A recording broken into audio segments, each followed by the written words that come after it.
Bonjour et bienvenue. Moi c'est Joël Zengo du groupe de presse Le Sanedrin, conjointement avec Marcel Liamba de Les Arrêts TV. Aujourd'hui, nous allons recevoir Fofo, l'un des hommes les plus capés de la politique congolaise. Qui est autre que le docteur Noël Tchadi Modiabi.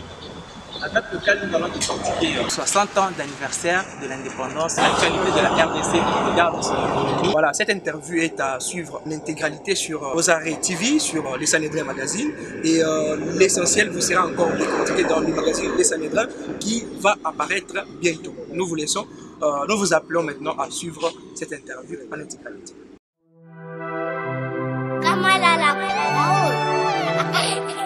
Bonjour, docteur Noël Tchadi Modiabi.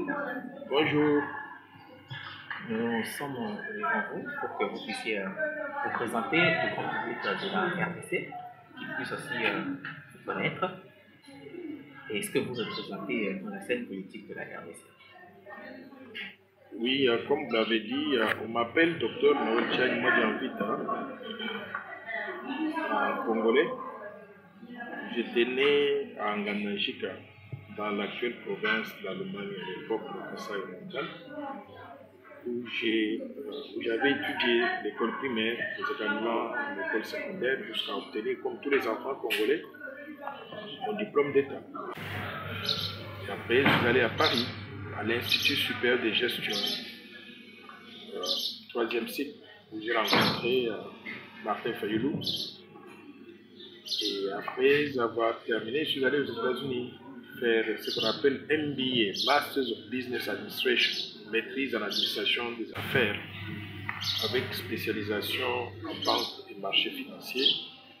Et je suis revenu à Paris pour faire le doctorat à l'Université de Paris 9 de Fil. J'ai obtenu mon doctorat en sciences économiques avec spécialisation en banque et finance.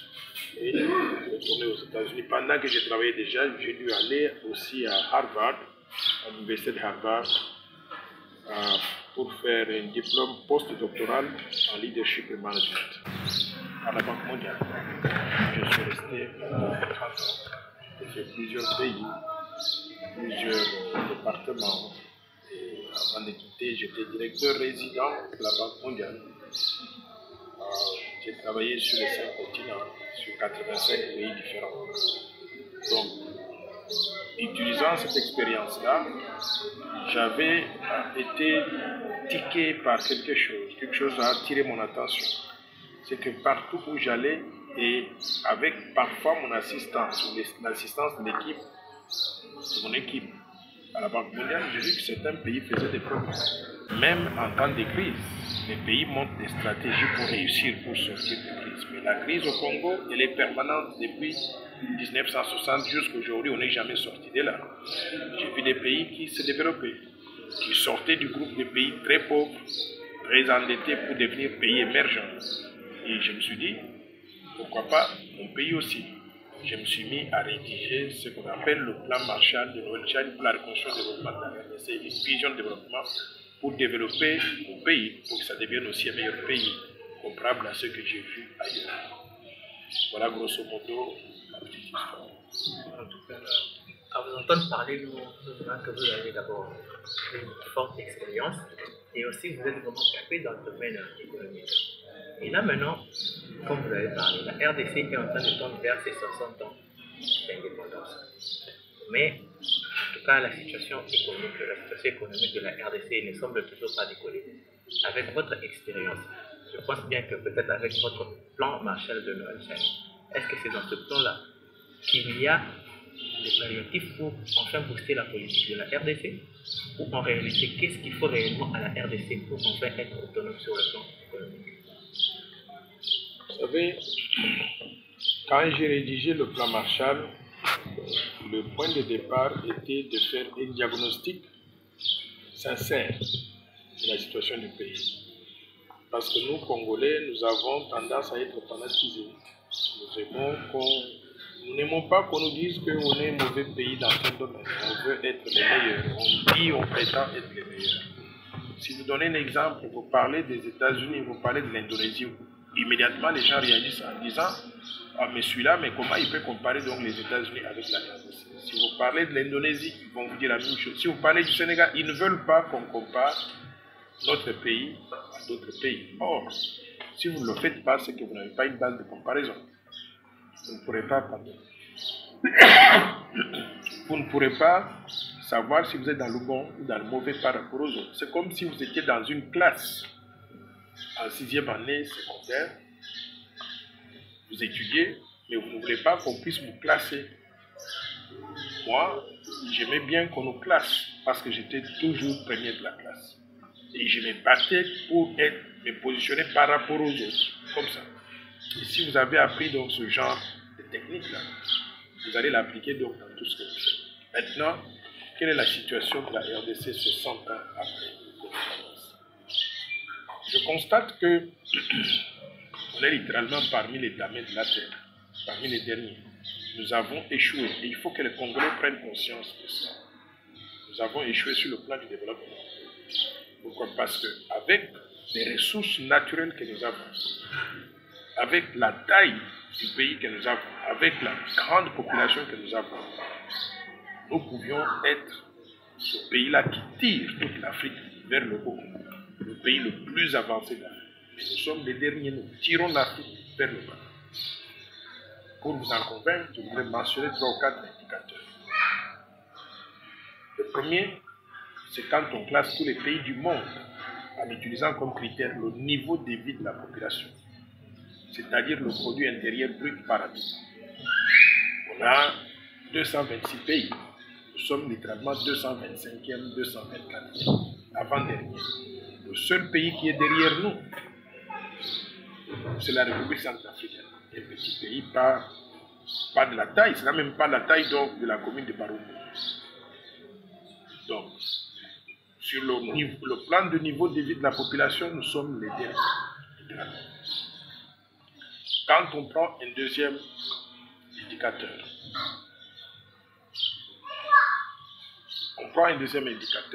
la qualité de notre monnaie nationale. Vous pouvez prendre toutes les monnaies du monde et vous comparer donc au franc congolais pour réaliser que notre franc congolais ne vaut rien. En conséquence, dans notre propre pays, tout le monde utilise toutes les monnaies du monde, mais notre propre monnaie, on l'utilise que quand on n'a pas de choix. Nous avons échoué. Et l'échec du franc congolais en tant que monnaie signifie beaucoup de choses. Signifie que notre économie a échoué. Nous n'avons pas une économie qui produit, nous n'avons pas une économie diversifiée. Et quand on n'a pas une économie qui produit ni qui est diversifiée, ça entraîne autre chose. Ça entraîne le fait que la population congolaise ne travaille pas. Le taux de chômage est très élevé. Le taux de chômage de la population congolaise, ça représente environ 85-90% de la population active du pays. 90% de la population active du pays, ça veut dire quoi? Ça veut dire que tout le monde est au chômage, personne ne travaille. Mais comment voulez-vous avoir tout le monde qui ne travaille pas, alors que nous avons du travail à faire pour nous développer, et nous avons les matières qu'il faut pour à utiliser pour nous développer. Donc, nous avons manqué cela. Troisième indicateur, c'est la vision du développement pour le pays. Demandez à tous les pays congolais, ou à n'importe quel Congolais, votre pays travaille pour réaliser quoi? Personne ne sait, on n'a pas de vision. Mais quand vous allez dans d'autres pays, les petites îles du Cap-Vert, tout le monde vous dit, nous voulons devenir pays émergent dans autant de temps. Et pendant cette période, je les ai vus travailler et devinez quoi, ils sont devenus pays émergents pendant cette période. Vous allez en Corée du Sud. La Corée du Sud et la RDC avaient le même niveau de développement en 1960. Mais allez en Corée du Sud aujourd'hui, ils sont plus développés que la ville de New York. Donc, sur tous les plans, nous avons échoué. Regardez la qualité maintenant de l'être humain. C'est difficile de vous dire que notre pays, notre population n'a pas aussi bonne qualité que d'autres, comme la Corée du Sud, comme les États-Unis, comme l'Allemagne. Par fierté, les gens n'aiment pas qu'on puisse comparer cela. Mais allez en Allemagne, vous regardez les gens marcher dans la rue, vous les voyez marcher avec fierté, ils sont en bonne santé, ils sont confiants, ils ont confiance en eux-mêmes. Vous allez en Corée du Sud, c'est la même chose. Vous venez au Congo, allez simplement dans la rue. Ils marchent doucement, ils sont fatigués, ils ont faim. On ne peut pas compter sur une population de ce genre. Bref, sur tous les plans, mon diagnostic, c'est que la RDC a échoué. Alors, cher docteur, vous avez fait ces diagnostics et ce n'est pas la première fois que vous et d'autres prédécesseurs, bien sûr, remarquez que nous avons échoué. Mais est-ce que ça suffit seulement de remarquer que nous avons échoué ou il y a des mécanismes mis en place jusqu'à aujourd'hui pour décoller? Parce qu'on ne va pas rester à chanter seulement que nous avons échoué. Très bonne question. Au niveau de notre pays, d'une façon générale, je n'ai pas senti qu'il y a cet engouement-là à sortir de la situation actuelle. Moi, ayant vu ce qui s'est passé ailleurs, ayant pris connaissance non seulement de l'échec ici, mais du succès des autres, je me suis dit, je voudrais maintenant qu'on sorte de cet environnement où nous avons échoué, nous avons raté le développement, pour nous développer et atteindre le niveau de développement que nous souhaitons. Je me suis mis à rédiger ce qu'on appelle le plan Marshall de Noël Tchad pour la promotion du développement de la RDC. C'est une vision de développement avec un certain nombre de programmes, un certain nombre de choses à faire pour que si nous le faisons, au bout d'une période de temps, on sera un pays émergent, un pays développé entre guillemets, parce qu'un développé a toujours été développé. Ce plan Marshall, je l'ai présenté au peuple congolais avant la campagne ou pendant la campagne. Et j'ai réalisé que les gens n'ont pas compris. La pandémie est venue nous secouer tous et ça a créé maintenant les conditions de prise de conscience nationale. Parce que beaucoup de gens maintenant réalisent que nous ne sommes nulle part, nous ne sommes pas préparés. Je vous donne un exemple. Vous avez suivi en Italie, aux États-Unis, en France, en Chine. Vous avez vu le nombre de morts qu'il y a avec cette pandémie. Et quand il y a ces problèmes, on amène des gens dans les hôpitaux. Vous avez vu la qualité des hôpitaux. Ici, je peux vous dire que sur l'ensemble du territoire national, on n'a pas un seul hôpital de qualité. Pas un seul. Le standard international. Prenez les grands hôpitaux que vous connaissez à Kinshasa. Hôpital général de référence, 0. Clinique Gallienne, même chose. Clinique danoise ou quinoise derrière l'hôtel, le grand hôtel, même chose. Cliniques universitaires. Et les peu de 2 ou 3 hôpitaux qu'on a, soi-disant des hôpitaux, mais qui ne sont pas vraiment des hôpitaux comparables à ceux qu'on trouve ailleurs. Vous prenez l'hôpital du cinquantenaire, ou bien l'hôpital HJ, hôpital local. Ces hôpitaux-là, vous savez quoi? Ça appartient aux Indiens, aux Pakistanais et consorts, pas des hôpitaux congolais. Je peux dire que,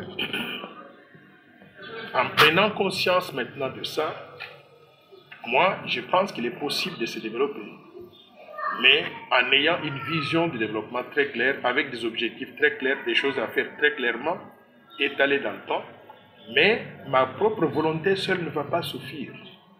Il faut mobiliser tout le peuple congolais, éduquer tout le peuple congolais, pour que tout le monde s'implique et qu'on commence à travailler chacun dans son domaine.